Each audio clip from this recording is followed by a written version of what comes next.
Hello friends, you are most welcome in physics in easy way. मित्रों, physics in easy वे में आपका बहुत बहुत स्वागत है। यदि आप नियमित रूप से हमारे वीडियो क्लिप को देख रहे होंगे तो इधर हम चैप्टर को समाप्त करते हुए कुछ न्यूमेरिकल क्वेश्चन को लेकर के आपके विचार हैं। तो आज का हमारा पहला क्वेश्चन है अंकित प्रश्न के रूप में कि यदि किसी बल्ब का फिलामेंट 100 डिग्री सेंटीग्रेड पर प्रतिरोध 100 ओम है, यदि किसी बल्ब का फिलामेंट 100 डिग्री सेंटीग्रेड पर प्रतिरोध 100 ओम है, यदि प्रतिरोध ताप गुणांक 0.005 प्रति डिग्री सेंटीग्रेड हो तो किस ताप पर प्रतिरोध 200 ओम होगा। 200 ओम होगा, ये हमारा सवाल है। तो ये सवाल में जो दिया गया है उसको हम लिखेंगे कि R100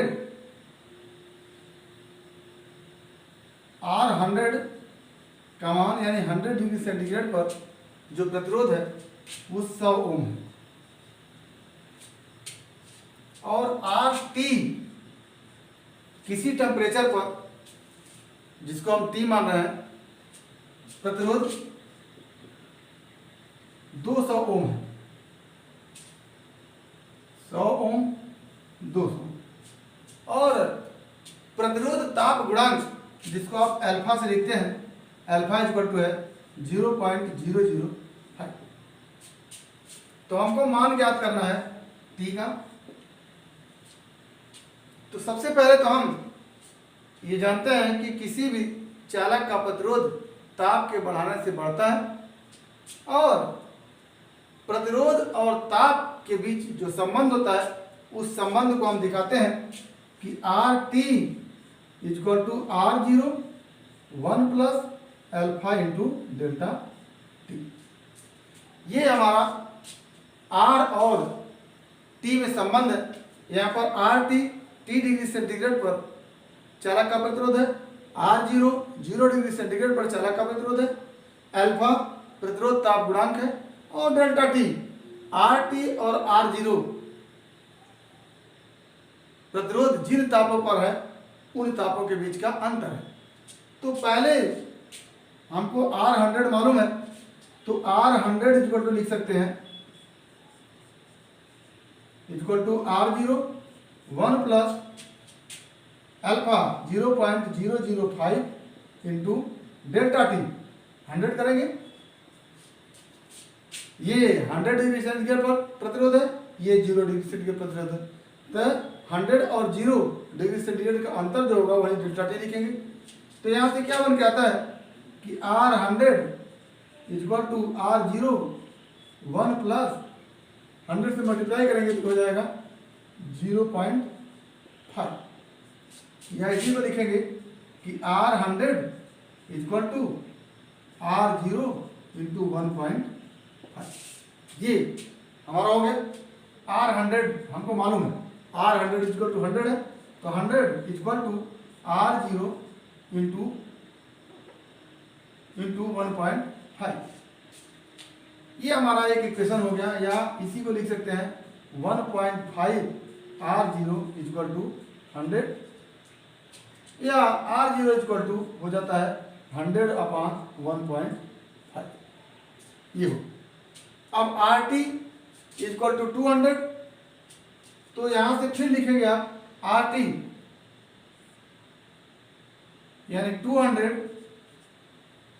equal to R0 1 plus 0.005 into T। इसी T का मान हमको निकालना है, या कह लें डेल्टा T। इसी T का मान हमको निकालना है। तो यहां से हो जाता है 200 बराबर R0 की जगह क्या लिख देंगे 100 upon 1.5 1 plus 0.005 into delta T। तो यहां से हमारा बन के आता है 200 into 1.5/100 equal to 1 plus 0.005 into delta T. ये हमारा 2 इंटू 1.5 क्या बन जाएगा 3। यहां से देखते हैं 3 इक्वल टू 1 प्लस 0.005 या क्या लें 1 इधर लेके आगे आएंगे 2 इक्वल टू 0.005 टी। तो टी इक्वल टू क्या हो जाएगा 2/0.005 हल करेंगे तो आएगा 400 डिग्री सेंटीग्रेड। तो ये हमारा पहले सवाल का सलूशन है। सबसे पहले हम इस फार्मूले पे लिखेंगे। इस फार्मूले में एक बार R100 वाला फार्मूला लगा के लिखेंगे और दूसरी बार R100 वाला फार्मूला लगाने से हमारे पास R0 का मान आ जाता है R0 इक्वल टू 100/1.5 और दूसरी बार हम RT का फार्मूला लगा के लिखते हैं RT इक्वल टू 200 लिख देते हैं और यहीं से डेल्टा टी का मान निकालते हैं। तो R0 का मान यहाँ से रख करके हम डेल्टा टी का मान निकाल लेते हैं। तो ये हमारा पहला क्वेश्चन है। आगे हम दूसरा क्वेश्चन करते हैं। दूसरे क्वेश्चन में एक बल्ब पर 100 वाट और 220 वोल्ट अंकित है। एक बल्ब है 100 वाट का मतलब उसका पावर क्षमता सामर्थ्य 100 वाट है और 220 वोल्ट पर जलाया जाता है। जब बल्ब जल रहा हो तो उसका प्रतिरोध R ज्ञात करना है और उसमें प्रवाहित धारा I ज्ञात करनी है। यहाँ पर प्रतिरोध के रूप में यदि पावर का फॉर्मूला लिखें तो लिखते हैं P इक्वल टू सॉल्यूशन के रूप में 2 क्या हो जाता है फॉर्मूला लिखते हैं P इक्वल टू V²/R क्योंकि हमको R निकालना है। P दिया हुआ है V दिया हुआ है तो P इक्वल टू हो जाता है 100 वाट V इक्वल टू हो जाता है 220 वोल्ट एंड R हमको क्या करना है निकालना है। तो इस फॉर्मूले आप रख दीजिए क्या हो जाता है 100 इक्वल टू 220 का होल स्क्वायर/R। यहाँ से R ट्रांसफर कर लीजिए इधर आ जाएगा R इक्वल टू और ये 100 इधर चला जाएगा 484 100/100 ये दोनों जीरो कट जाते हैं बच जाता है 484 ओम। ये हमारा आंसर बन के आता है दूसरे क्वेश्चन का प्रतिरोध के रूप में। अभी हमको धारा ज्ञात करनी है। जब धारा ज्ञात करनी होती है तो हम लिखते हैं P दिया हुआ है V दिया हुआ है और हमको क्या निकालना है I निकालना है। तो P V और I में जो संबंध है वो है P इक्वल टू VI। तो P का मान दिया हुआ है 100 वाट और V का मान दिया हुआ है 222 वोल्ट और I का मान हमको निकालना है। तो I इक्वल टू हो जाता है 100/222 या इसी को हम 20 से डिवाइड कर देते हैं तो 5 हो जाता है 11। ये हमारा एम्पियर धारा के रूप में आंसर आ जाता है। तो ये सवाल हमारा छोटा सा रहा। पहले हम जब प्रतिरोध निकालना है तो पावर का फार्मूला प्रतिरोध के रूप में लिखेंगे। फिर अगर हमको धारा निकालना है तो पावर का फार्मूला हम धारा के रूप में लिखेंगे और दोनों जगह से हम प्रतिरोध और धारा को निकाल सकते हैं। तो ये हमारा दूसरा क्वेश्चन रहा।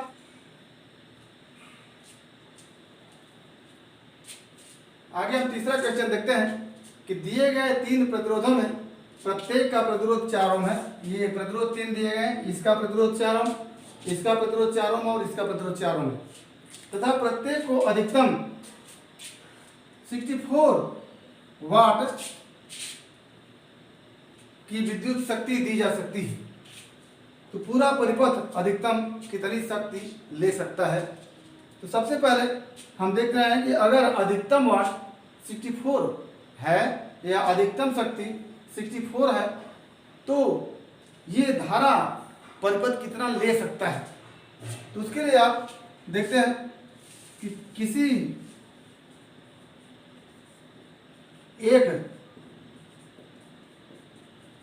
प्रतिरोध के लिए P बराबर 64 वाट होगा और R बराबर है 4 ओम। ये हमको दिया गया है कि कोई भी प्रतिरोध है वो 64 वाट को सहन कर सकता है, अधिकतम इतना वाट वो ले सकता है, और उसका प्रतिरोध 4 ओम है।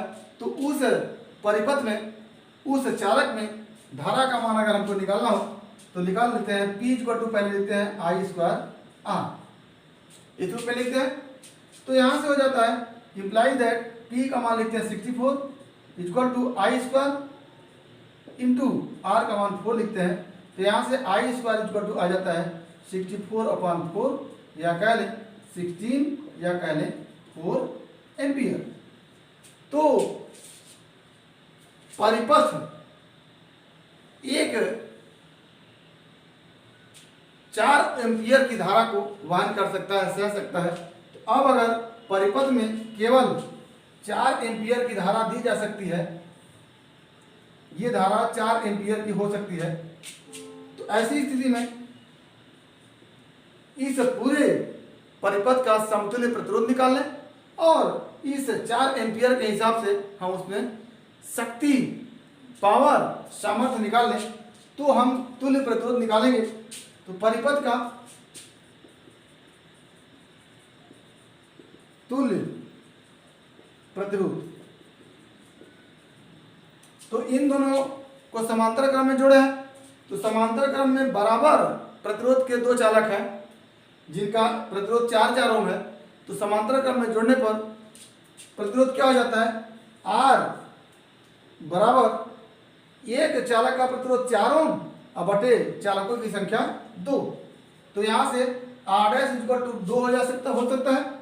यहाँ दोनों चालकों का प्रतिरोध, अगर 4 ओम के दो प्रतिरोध हैं उनको समांतर क्रम में जोड़ा गया तो उनका समतुल्य प्रतिरोध, एक प्रतिरोध 4 और बटे प्रतिरोधों की संख्या 2 हो जाती है। क्या हो जाता है, R डैश इक्वल टू 2 ओम, और ये अगर 2 ओम हो गया R डैश और ये 4 ओम है, कुल मिला कितना हो गए, 4 2 6 ओम। अब ये जो 2 ओम है इस 4 ओम के साथ श्रेणी क्रम में जुड़ा हुआ, तो क्या हो जाएगा, तुल्य प्रतिरोध 2 ओम ये हो गया और प्लस 4 ओम अलग से हो गया, कितना हो गया, 6 ओम हो गया, 6 ओम। इसको पहले इससे निकाल लीजिए, फिर इसमें 4 ओम जोड़ दीजिए, 6 ओम हो गए। तो पूरे परिपथ का तुल्य प्रतिरोध 6 ओम हुआ और धारा का मान 4 एम्पियर है। तो संपूर्ण पावर क्या हो जाएगा, अधिकतम पावर, सामर्थ्य या शक्ति, या क्या कि कितना शक्ति उसको दी जा सकती है, अधिकतम सामर्थ्य या शक्ति बराबर हो जाता है I स्क्वायर इंटू परिपथ का तुल्य प्रतिरोध, परिपथ का तुल्य प्रतिरोध। तो I का मान अधिकतम 4 ओम हो सकता है। क्या हो जाएगा, 4 का स्क्वायर इंटू तुल्य प्रतिरोध कितना हो जाएगा, 6, या यहाँ से हो जाएगा 16 इंटू 6 का मतलब 96 वाट। ये हम इतना शक्ति या सामर्थ्य उसको दे सकते हैं। तो सबसे पहले हम यहाँ से ध्यान देंगे कि 64 वाट किसी एक परिपथ को दिया जा सकता है, किसी एक चालक को दिया जा सकता है। और अगर ये हमको मालूम है कि एक चालक के लिए 64 वाट P का मान है और R का मान 4 ओम है, तो यहाँ से हम एक प्रतिरोध में, एक चालक में धारा का मान निकाल सकते हैं। यानी ये धारा परिपथ में यही धारा बह सकती है, इससे ज़्यादा धारा नहीं बह सकती है। और जब परिपथ में ये धारा बह सकती है 4 एम्पियर की और तुल्य प्रतिरोध हम निकाल करके देख रहे हैं 6 ओम है, तो यहाँ से अधिकतम सामर्थ्य जो होगा वो I स्क्वायर इंटू परिपथ का तुल्य प्रतिरोध होगा। तो I स्क्वायर हो जाता है 4 का स्क्वायर 16 और तुल्य प्रतिरोध होता है 6, तो 16 इंटू 6 हो जाता है 96 वाट। तो इस तरह से हम तीसरे सवाल को कर रहे हैं। आगे हम 2 सवाल और, चौथा और पांचवा देखेंगे। तो आइए देखते हैं चौथा और पांचवा सवाल। ये हमारा चौथा क्वेश्चन है, 60 वाट और 30 वोल्ट एक बल्ब पर लिखा हुआ है। यानी ये जो बल्ब है वो 60 वाट बिजली खर्च करता है और 30 वोल्ट जो विभवांतर या विद्युत विभव खर्च करता है। और इसको जोड़ा गया है एक 90 वोल्ट के सप्लाई से। तो स्वाभाविक सी बात है, ये 30 वोल्ट तो अपने खर्च करेगा, जो शेष बचेगा 60 वोल्ट, उस 60 वोल्ट को प्रतिरोध को देगा। तो यहाँ पर हमारा 60 वोल्ट आ जाता है और यहाँ पर 30 वोल्ट खर्च होता है। तो इस वोल्ट और वाट से हम यहाँ पर धारा निकाल सकते हैं। तो बल्ब के लिए P इक्वल टू हो जाता है 60 वाट और V इक्वल टू हो जाता है 30 वोल्ट। तो यहाँ से P इक्वल टू वी आई से हम निकाल सकते हैं I बराबर P अपान V, या कह लें कि 60/30 और ये बन जाता है 2 एम्पियर। तो 2 एम्पियर की धारा जो इस बल्ब में प्रवाहित हो रही है, क्योंकि बल्ब से श्रेणी क्रम में जुड़ा हुआ प्रतिरोध है, तो श्रेणी क्रम में जुड़े हुए समस्त ऑपरेटर्स में धारा का मान एक ही होता है। तो इस धारा में 2 एम्पियर, तो इस बल्ब में 2 एम्पियर की धारा बह रही है, तो इस परिपथ में लगे हुए प्रतिरोध में भी 2 ही एम्पियर की धारा बहेगी। तो यहाँ I बराबर क्या हो जाता है 2 एम्पियर।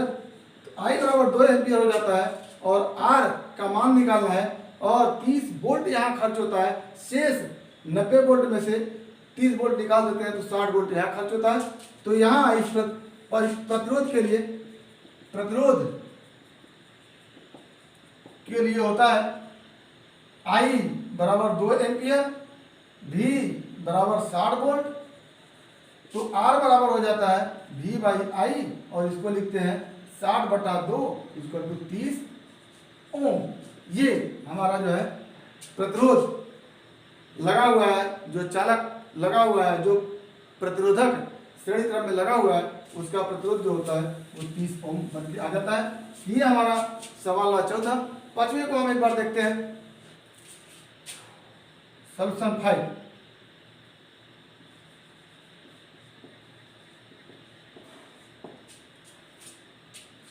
दो प्रतिरोधक हैं जिनको श्रेणी क्रम में जोड़ा जाता है तो उनका प्रतिरोध 25 ओम आ जाता है, और यदि उन्हें समांतर क्रम में जोड़ा जाता है तो उनका प्रतिरोध 4 ओम आ जाता है। तो हमको बताना है कि प्रत्येक प्रतिरोध का प्रतिरोधक क्या होगा। मान लेते हैं कि प्रतिरोधक का प्रतिरोध, मान लिया प्रतिरोधक का प्रतिरोध R1 एवं R2 है, ठीक। तो अगर इन्हें श्रेणी क्रम में जोड़ा जाता है तो तुल्य प्रतिरोध क्या होगा। श्रेणी क्रम में जोड़ने पर क्या हो जाता है, तुल्य प्रतिरोध R बराबर R1 प्लस R2, और तुल्य प्रतिरोध R का मान दिया हुआ है 25 ओम, तो हो जाता है 25 बराबर R1 प्लस R। एक इक्वेशन ये बन के आ जाता है। और दूसरा, यदि उनको समांतर क्रम में जोड़ा जाता है तो उसके लिए लिखते हैं समांतर क्रम में क्या हो जाता है 1/R equal to 1/R1 plus 1/R2। तो यहां से हो जाता है इंप्लाइज दैट 1/R तुल्य प्रतिरोध का मान 4 है, तो लिख देते हैं 1/4 equal to 1/R1 plus 1/R2। इसको आप हल करते हैं तो बन के आता है कि 1/4 equal to R1 plus R2 by R1 R2।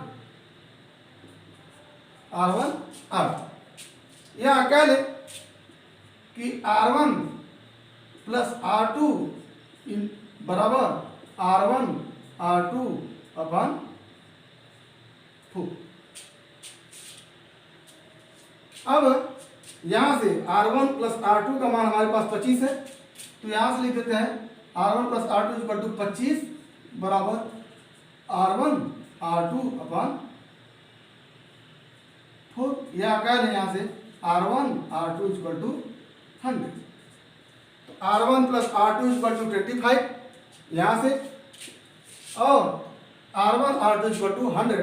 तो एक इक्वेशन हम जानते हैं R1 माइनस R2 का whole square equal to R1 plus R2 का whole square minus 4R1 R2। यहां से हो जाता है R1 माइनस R2 का whole square equal to R1 plus R2 की जगह 25 लिख सकते हैं, 25 का होल स्क्वायर माइनस 4, और वहां से लिख सकते हैं R1 R2 100। तो क्या हो जाता है, यहां से हो जाएगा R1 माइनस R2 का whole square equal to 625 minus 400 या यहीं से हो जाता है R1 minus R2 equal to 225 under root. या कह ले कि R1 minus R2 equal to 15 और R1 plus R2 equal to क्या है 25।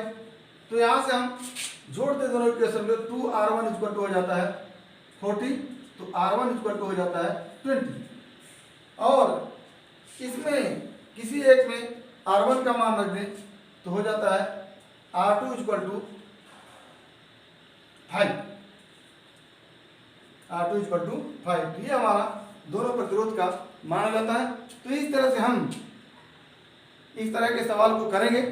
आगे आपके बुक में ढेर सारे सवाल दिए हैं, ये जितने भी सवाल आपको बताए गए सारे यूपी बोर्ड के एग्जाम में पूछे गए हैं। तो आप अन्य सवालों को इसी तरह से प्रयास करिएगा। जो कुछ भी कोई दिक्कत आएगी हमारे व्हाट्सएप नंबर के माध्यम से या हमारे यूट्यूब चैनल के में कमेंट के माध्यम से आप हमको अपनी समस्या को बताएंगे, उसका समाधान हम तत्परता के साथ करेंगे।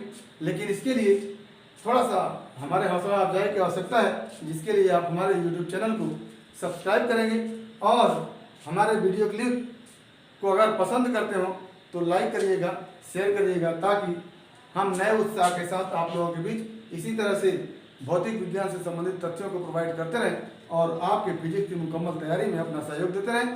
तो आज बस इतना ही। आगे आपके भविष्य के लिए बेस्ट ऑफ लक। धन्यवाद।